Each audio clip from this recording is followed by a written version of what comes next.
I know that Allen Iverson is not the prime king. I know everybody don't like him.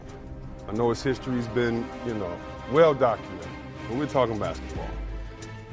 Y'all need to go back and look at the highlights. My generation, AI was much the same. He'd always put you in jeopardy. What were the players that you looked up to the most? Michael Jordan, Allen Iverson. Yeah, Michael Jordan, #1. Allen Iverson, #2. Low key, I've always wanted to be like Allen Iverson. You played against Allen, it was one of those things that he is the Red Bull. Little guy's not supposed to be doing that. Little guy's not supposed to be crossing up the greatest player ever to play the game twice and not go anywhere. Little guy's not supposed to come in and get knocked to the floor and still come back up. Yeah, I don't think we should judge Allen for the way that he wants to express himself. I mean, listen, we talking about practice. Not a game. We talking about practice. Practice. Practice. We talking about practice. We talk about practice? You ready to go to practice before we can get better, bro? Practice? Not the game, you talking about practice? Even practice. Practice. We talking about practice. This is the honest to God truth. I retired because of Allen Iverson. He came down and he did that crossover thing, and I tried it, and then he laid it up, and then he hit me on the butt running by, and I knew it was time to go. He had such incredible speed and such a quick first step. To be that quick and his energy This guy is amazing. is something that makes him remarkable.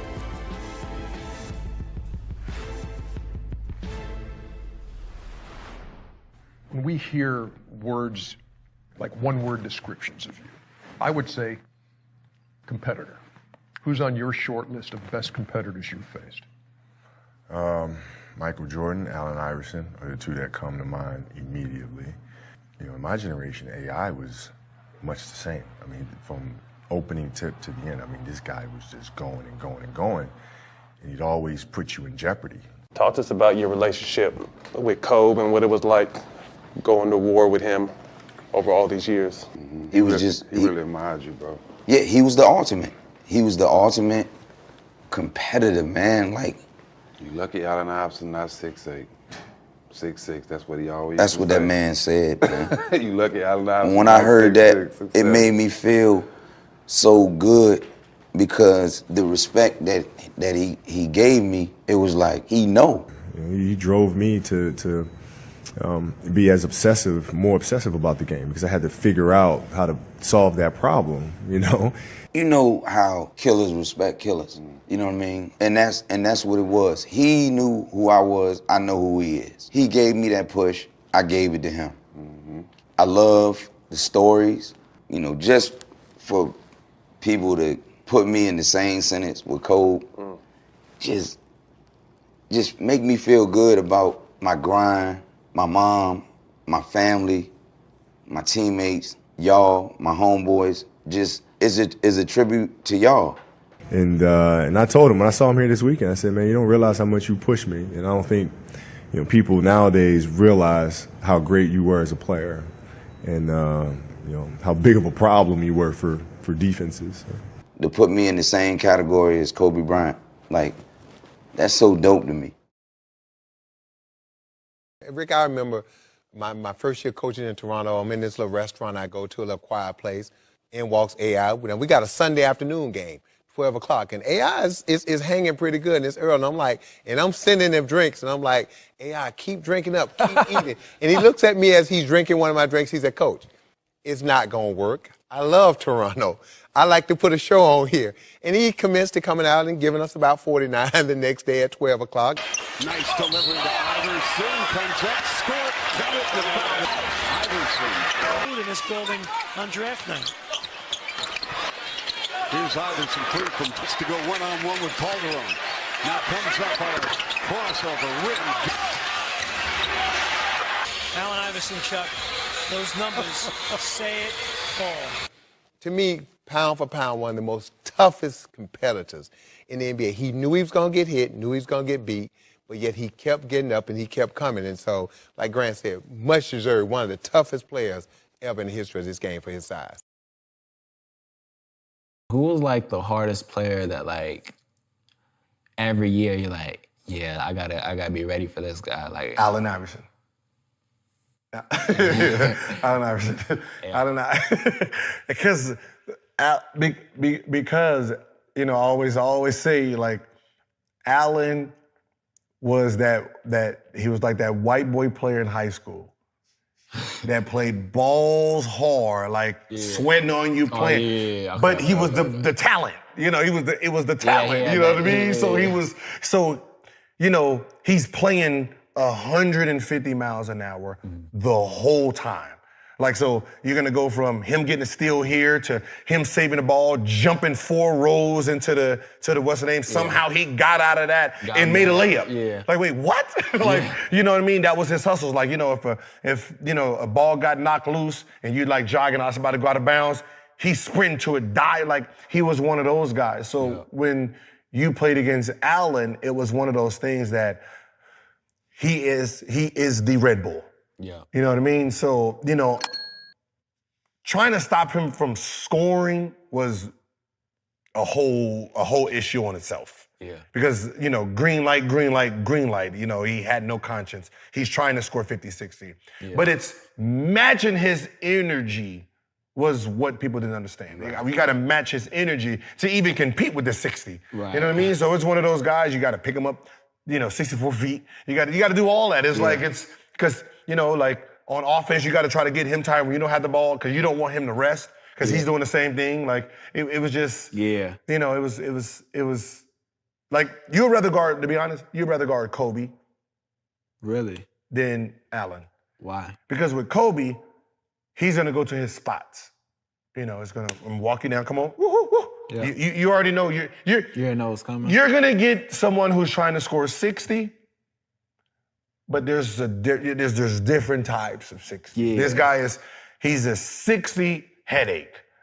Yeah. You know what I mean? It's one of those 60 headaches where it's like, it's just a nonstop coming. Mm-hmm. Like, you know, I know, you know, Kobe got the ball every single time, but it didn't actually feel like it. Yeah. Because it's like, it went through offense. Yeah. You know, it went through offense, he cut, passed it, backdoor, this. Okay, he came to he looked around, he didn't like it, passed it, reposted. Okay, whoo, got some breaks. Yeah. Allen, as soon as he got the ball, he went to go try to score. If he didn't, he passed it, got it back, then tried to score. Yeah. He didn't like that, he got it, then tried to score. Yeah. It's like, God, like you. Yeah. So you're sitting here like, stop me real quick. Yeah. and don't have on number 3. Yeah. If you had on number 3, he took it personal. I'm going to zero in on a date. We just celebrated the anniversary, March 12th, 1997, your rookie year. The team at this point of the season is 16-45, and you're playing the defending champion Chicago Bulls at what was then the First Union Center. They were 54-8 coming in. As a kid, Allen had bragged to his coach about taking MJ.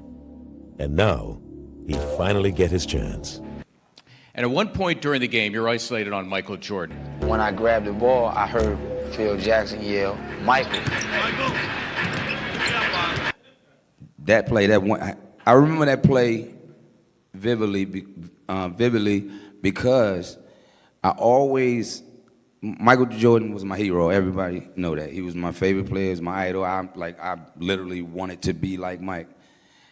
I remember the first time I played against him.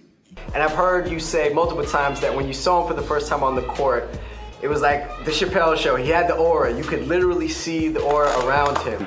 Like, I literally seen his aura. It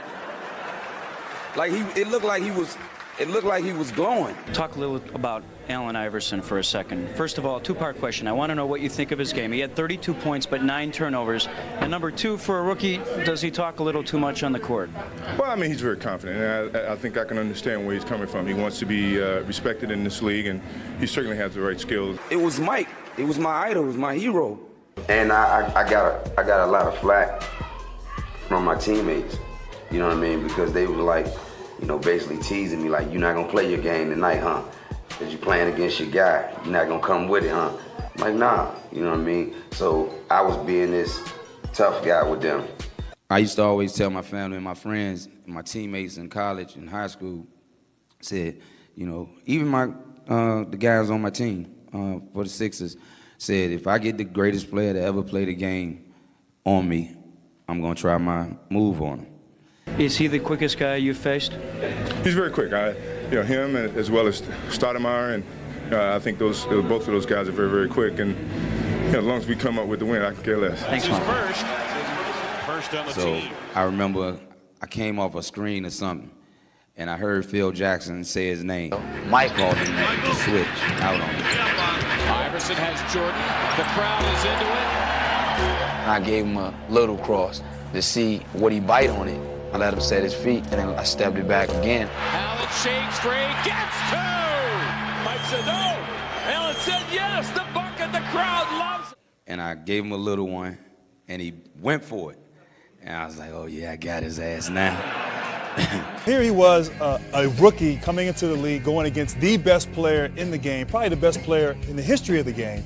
And it was sort of a statement play. He comes in and goes at him. They're switched off, and he crosses him up twice, hits a tough shot on him. Of course, the Bulls did win the game, but it was sort of like, introducing Allen Iverson to the basketball world. I don't know if I can say it in here, but it was like, MF, you don't love me, you wouldn't have crossed me like that. So it was Mike. I mean, the greatest player to ever play the game. The great thing about it, I never had to guard him because I wasn't stupid enough to switch on him after I saw what he did to MJ.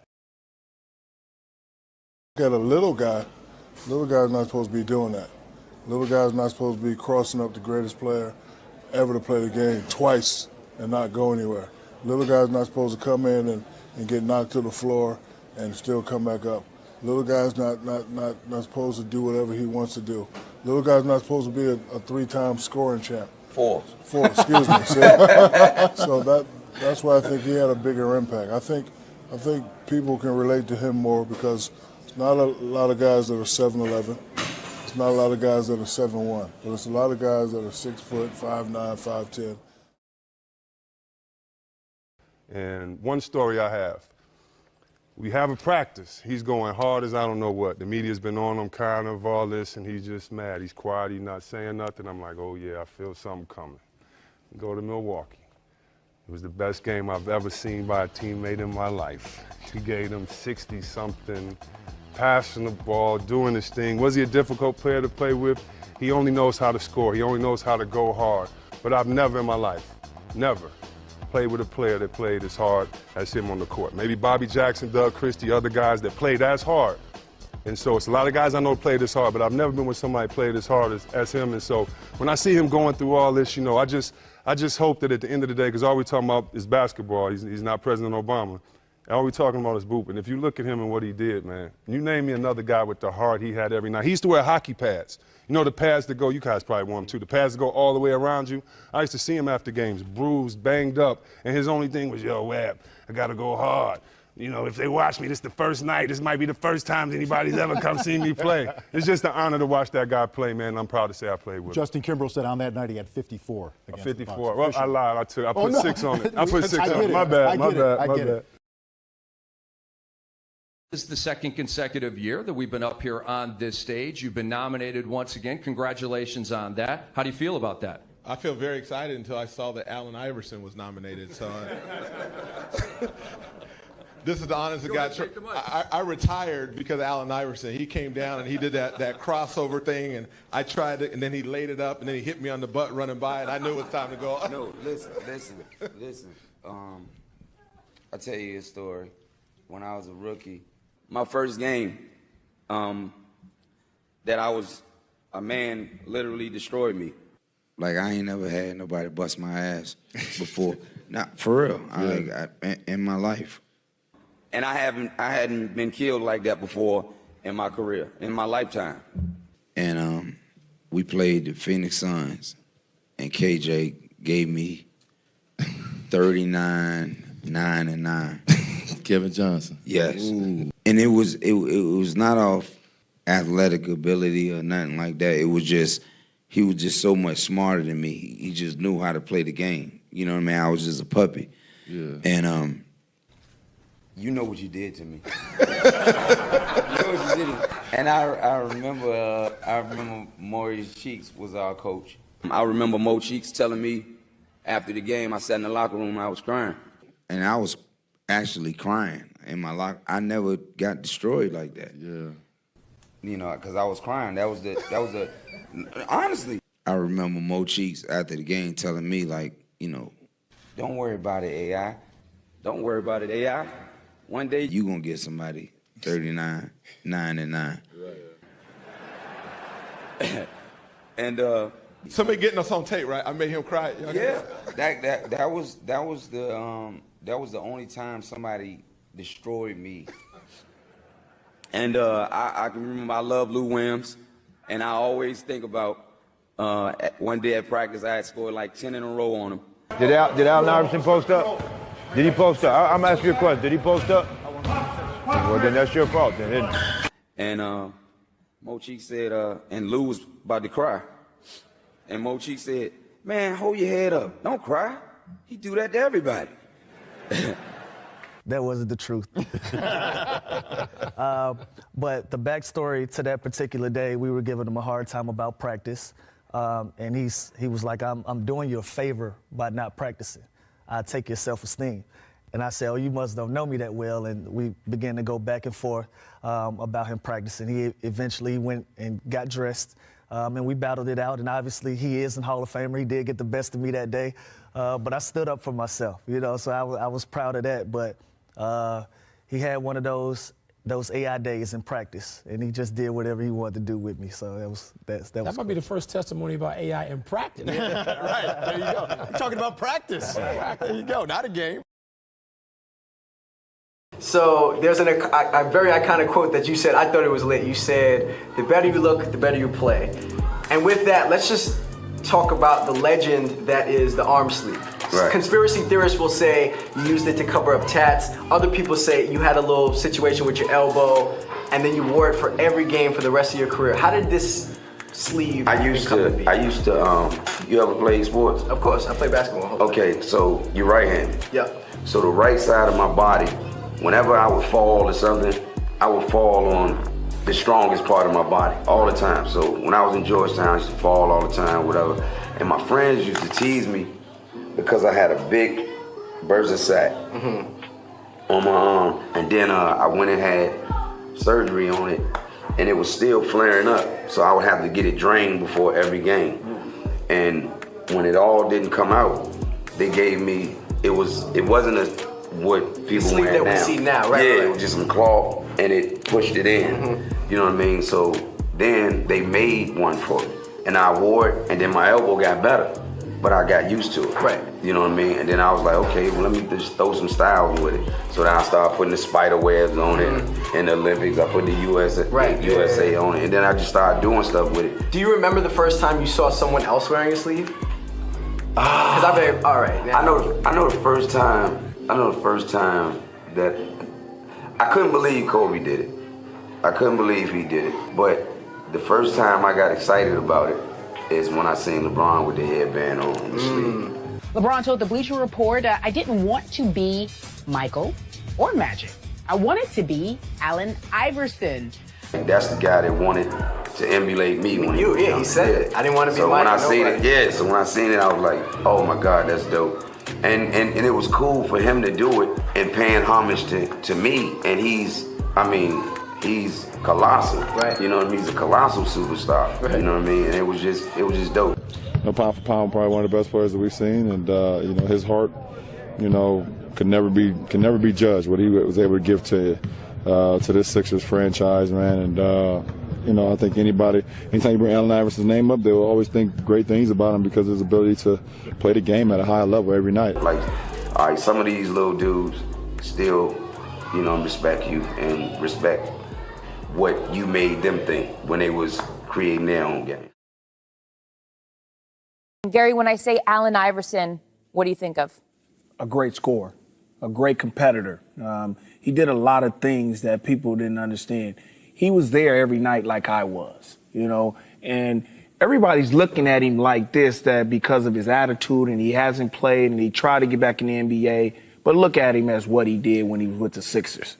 He was a great competitor. He went at everybody. He was the scorer that he was. He would never be another little man scorer like that ever in history, I don't think, of way he can play basketball. Gary, what were the biggest challenges in guarding Allen Iverson? My biggest challenge was to not let him cross me over and break my ankles, for one, you know, and then plus, you couldn't let him have both worlds. Him and Tim Hardaway wanted both worlds. They wanted to break you down and go to the bucket and then plus shoot the jump shot, and both of them could do that. So when my thing was, let me just keep him in front of me and hope that he doesn't make jump shots and with it contested, and let him beat me that way instead of beating me all the ways, because when he penetrates on me, he's breaking everything Where down. do you put him in your top players to have to defend? Where is he on that scale? Oh, he's up there. I think he's got to be in my top 5. Top 5? He has to be in my top 5 because he was the hardest player because he's so small and he was so quick. And he can do both. You know, he can shoot and he can drive and he'll finish. You know, it was one game where he was killing us in Philly. He was killing, like, our guards. And Doc gave me that look like, it's your assignment now. The dude never stops running. So I got to score and I got to slow him down. I was so tired after the game. I was the last one in the shower just like soaking and trying to figure out why am I so tired from guarding and chasing this dude all over the court. But he was a joy to compete against. I want to start off, I want to throw this at Kyle. This is an inaugural question every time. Who's the first person in the league to bust your ass? Well, you knew this, like, oh man, this the league, it's real. This man to my right. Oh, yeah, now this is good. This is my first year, my second year in the league, and I was just playing. We was in Memphis. And I remember something happened, and the referee, I was like, man, what you want me to do? The referee said, man, you know what? He one of the hardest mother effers the referee there is. I said, so what am I supposed to do? Yeah, stay out of his way. I said, man, how am I supposed to do that? But, you know, it showed me the ropes, and, you know, it was a lesson that I learned. You know what I mean? I think for a guy his size, he was the most intimidating player in the NBA. I mean, you think about a guy 6 foot, 160 pounds, he was intimidating because physically he had a level of speed that nobody had ever seen. You know about the killer crossover, but to see Webb's point, the athleticism and then the relentless attack mode that he was in. Because that was the thing that made him so tough, because some guys you would play against, and Rick, you know, they're going to take 16, 18 shots a game. You know, you're going to have an opportunity to defend them. Iverson would go out there and take 35, 40 shots. He was in attack mode the entire game, and that just put a tremendous amount of pressure on 5 guys defensively. It wasn't just the point guard. I just never seen anybody like him. He's just fearless. That's what I respect most about him. He brought it night in and night out. You talk about guys that had an attack mode like Jordan and Kobe, that they're always compared. He's on par with them in terms of his aggressive attack to the game. You know, you saw him tear up a little bit when he was talking about this year. This was the NBA Finals, 2001. 2001. But, you know, he went out and single-handedly carried them to that first game win in that series, and we fortunately came back and won that. But you know, when I think of AI, he ranks up there, man. You know, Chris, you're saying top 5 guards. He definitely, for pound, He reminds me of Charles Barkley. But yeah, that's a good what he comparison. reminds me of. Position-wise. Top 5, maybe a 2 guards, point guards, depending where you put them, and if you move Pippen to the 3 other. Yeah, you saw moving guys around. We'll finish the argument. I got him in the top 10 for sure. I reminded Rick, 48 in Game 1 of the Game 1 Finals against the Lakers. Only playoff loss that the Lakers had that year. Yeah, we were all trying to guard him that night. Unbelievable. Yeah. In the category of missed opportunities and what if and living totally up to potential, does Allen Iverson fit in there at all for any of you here? No. No, I don't think so. He reached it to. He maxed out. He maxed out. I don't think there's any guard that size other than Isaiah that's going to have that career. I don't think anyone. I think a lot of the guards like Ty Lawson, they thinking Allen Iverson, thanking guys like Isaiah to say, you know what, if I'm 5'10", 5'11", or even 6 foot, I can use my quickness. If I got a jump shot, use the pick and roll. Allen Iverson said that he can get knocked down 100 times, he's getting right back up. Yeah, but being I think he maxed out. Yeah, I don't think he. You won't look at Allen Iverson and say he did not reach his potential. I mean, he was MVP of our league once.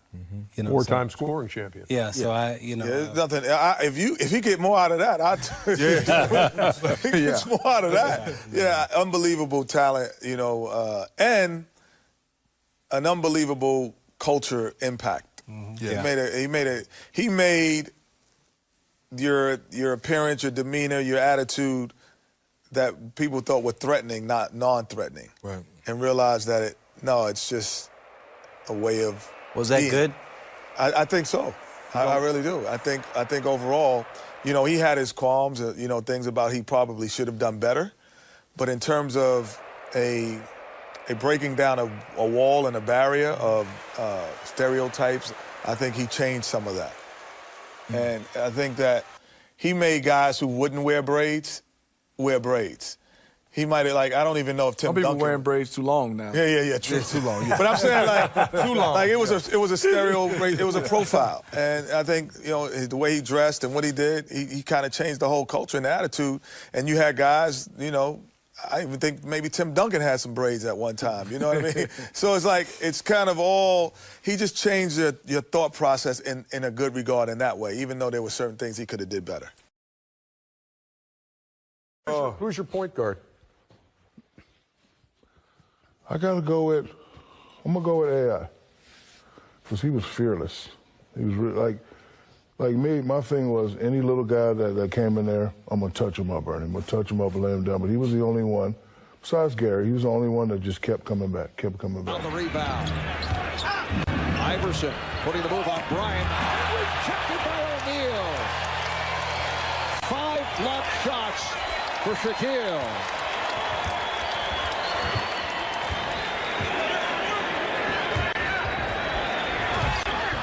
O'Neal, while in the midst of that sweeping hook, changed his mind. That was a pass. Iverson around Bryant. Oh, what a move by Allen Iverson.